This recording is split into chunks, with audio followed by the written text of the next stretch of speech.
Perlu kami beritahukan juga kepada Pak Prabowo dan Pak Hatta bahwa para peserta dialog kita malam hari ini terdiri dari sejumlah pihak, Pak. Semuanya Kadin sih pasti, semuanya Kadin. Ada pengurus pusat, ada pengurus daerah, ada wakil dari asosiasi dan juga ada foreign chambers. Jadi nanti ada bapak-bapak dan ibu-ibu dari luar negeri berpakaian batik dan berbahasa Indonesia untuk bertanya kepada Bapak tentang concern Bapak soal... Dijawabnya juga pakai bahasa Indonesia ya? Pasti. Tapi terserah. Baik, silahkan. Bapak dan Ibu sekalian. Ya, sekarang kita masuk ke sektor apa, Abi? Baik, sektor berikutnya akan dibahas adalah mengenai industri, perdagangan, investasi, energi, dan minerba. Ini topik yang cukup menarik. Ya. Kita akan langsung berikan, silakan. Ya, Bapak silakan. Silakan, Pak. Selamat malam, Pak Prabowo Subianto, calon Presiden Republik Indonesia, Pak Hatta Rajasa, calon Wakil Presiden Republik Indonesia. Saya Gafur Umar, Ketua Umum Persatuan Insinyur Indonesia, PII. Yang saya akan tanyakan adalah hal berkaitan dengan serbuan produk impor ke Indonesia. Mulai dari bahan pokok, makanan, pakaian, sampai dengan mobil dan produk-produk besi baja. Saya akan memberikan contoh, Pak, yang konkret tetapi sederhana. Pak Prabowo tadi siang baru saja mengunjungi Pasar Tanah Abang. 20 tahun yang lalu, kalau kita mengunjungi Pasar Tanah Abang, dengan mudah kita dapatkan sepatu diproduksi oleh Cibaduyut, tas dari Bandung, baju-baju pakaian dari Bekasi dan sebagainya. Tetapi sekarang di Pasar Tanah Abang dikuasai oleh produk impor, kebanyakan dari Tiongkok. Pak Prabowo adalah orang yang saya kenal sangat konsisten mendukung kemandirian bangsa di segala pihak. Dan untuk itu apabila Bapak terpilih menjadi presiden dan Pak Hatta terpilih jadi wakil presiden, pertanyaannya, apakah visi besar Bapak dalam mendukung pembangunan industri nasional yang tangguh, kuat, berdaya saing, sehingga memproduksi produk-produk yang berkualitas dan kompetitif? Terima kasih. Terima kasih atas pertanyaan. Silakan langsung dijawab. Strateginya, Pak. Pertanyaan saudara adalah sangat-sangat strategis. Dan sebetulnya pertanyaan itu saya yang ingin tanya kepada para pengusaha.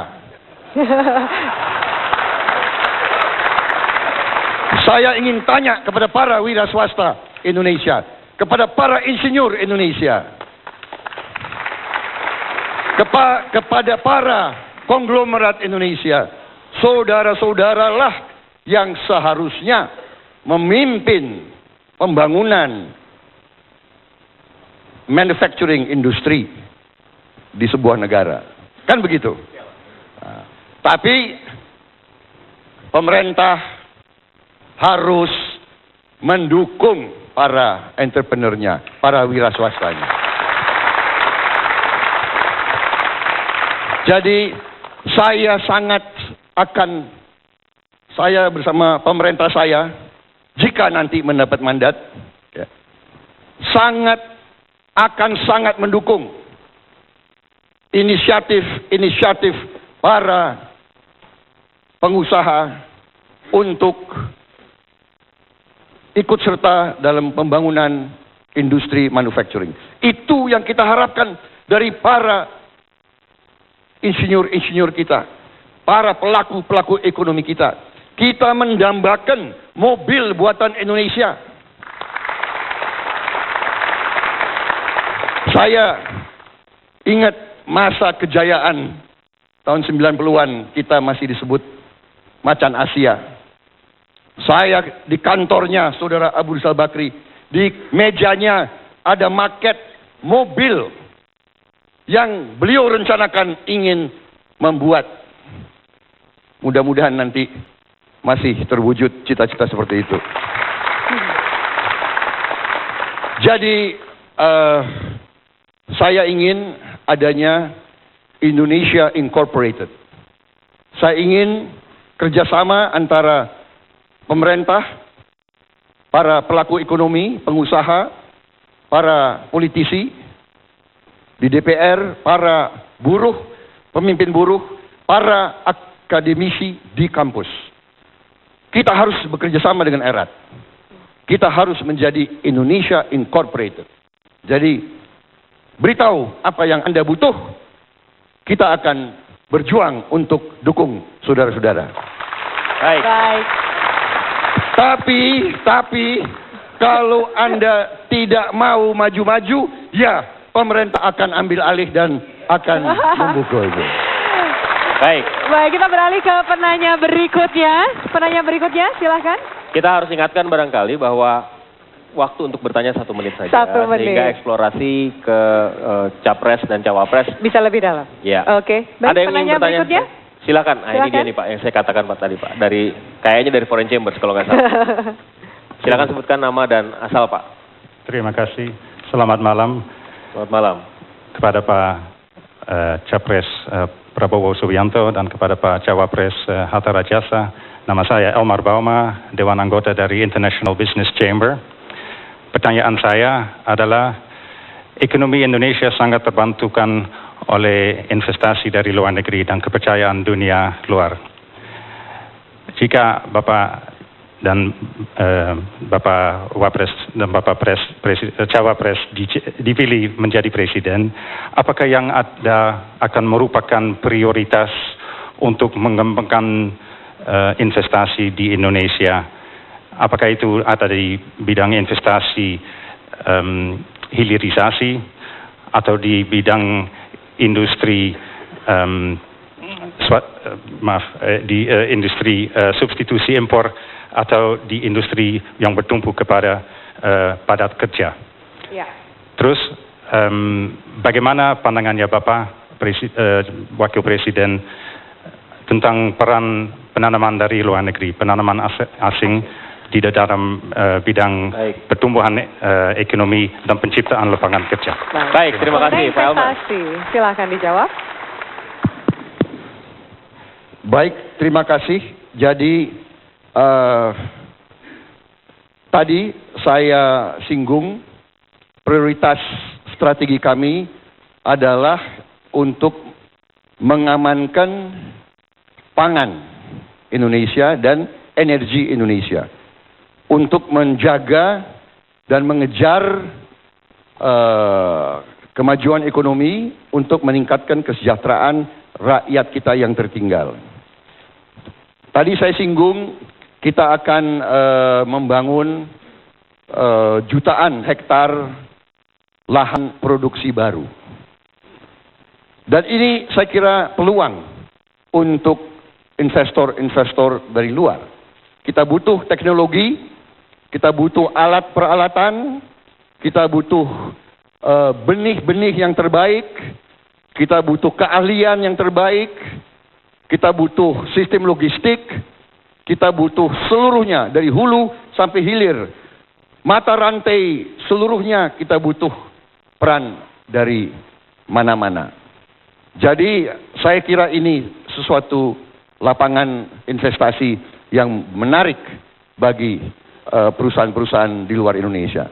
Kemudian kami sangat mendukung investasi asing, ya. Bagi kita tidak, tadi kalau Bapak mendengar, ya, dalam konsep besar saya mengatakan bagi Indonesia yang sudah di abad ke-21, silakan bersaing, lari, kuat, take off. Untuk yang sudah kuat, saya kira berlaku, ya. The least government is the best government. Jangan terlalu banyak hassle dikasih kepada para pelaku ekonomi.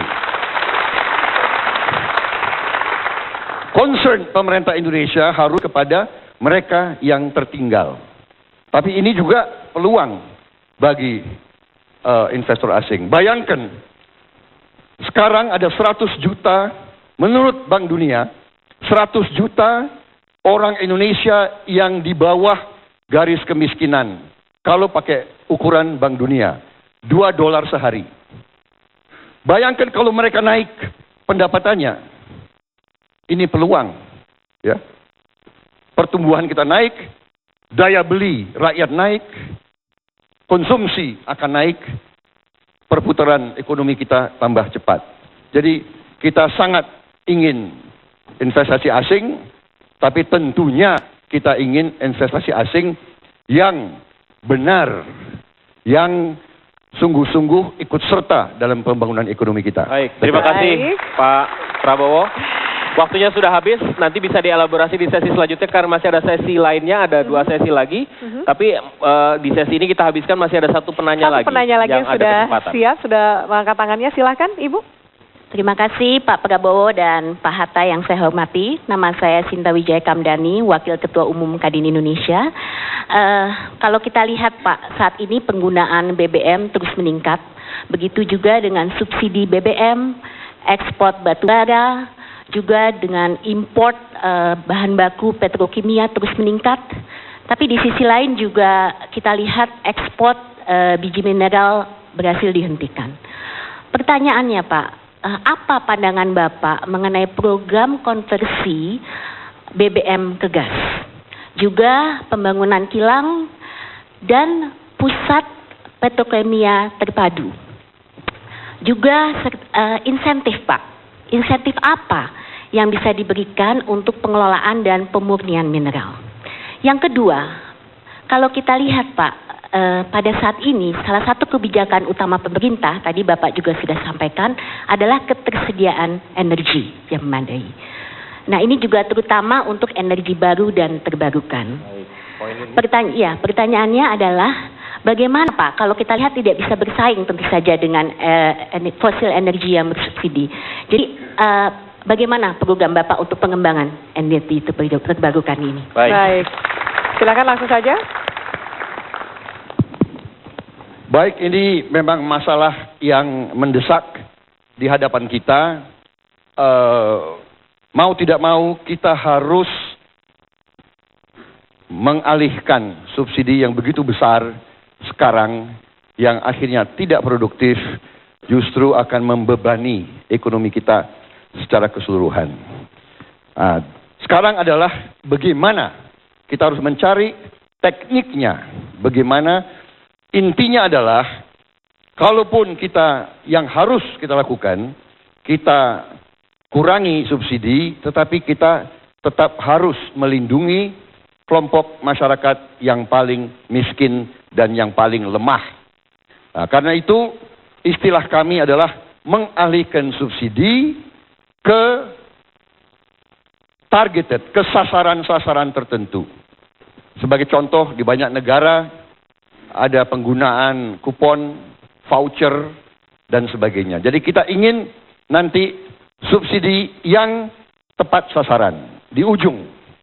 Ini perhitungan kita bisa turunkan subsidi yang kita keluarkan, kita bisa turunkan mungkin setengah sampai dengan 2/3. Dalam 3 tahun kita bisa turunkan subsidi. Insya Allah dalam 4-5 tahun kita bisa benar-benar minimalkan subsidi. Tetap harus ada bantuan, perlindungan, safety net untuk kelompok yang paling lemah, kelompok yang paling miskin. Dengan demikian, kita bisa akhirnya harga untuk bioetanol, biofuel bisa ekonomis dan bisa kompetitif. Kita akan sangat mendukung pembangunan refinery baru, sangat urgen. Kemudian petrokimia kita juga harus dukung. Bagaimana cara dukung? Kita bisa memberi insentif-insentif yang banyak, tax incentives, tax holidays, penyediaan lahan dan sebagainya. Saya kira itu. Iya. Baik. Dan Pak Hatta silakan. Saya tambahkan sedikit. Masa depan kita ada pada renewable energy. Kalau kita melihat hari ini, kita memang memiliki 6 juta barrel oil equivalent energi di luar biomass. Tapi konsumsi kita sudah mendekati 4 juta. Boleh masih diekspor 2 juta.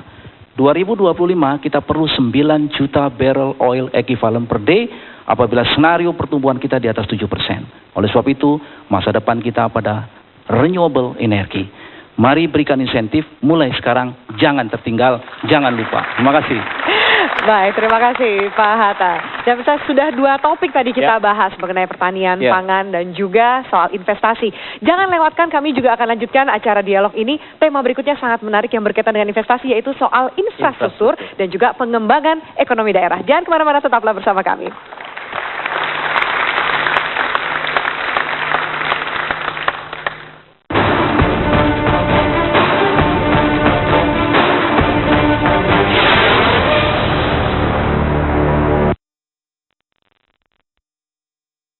Keindahan dan serunya Piala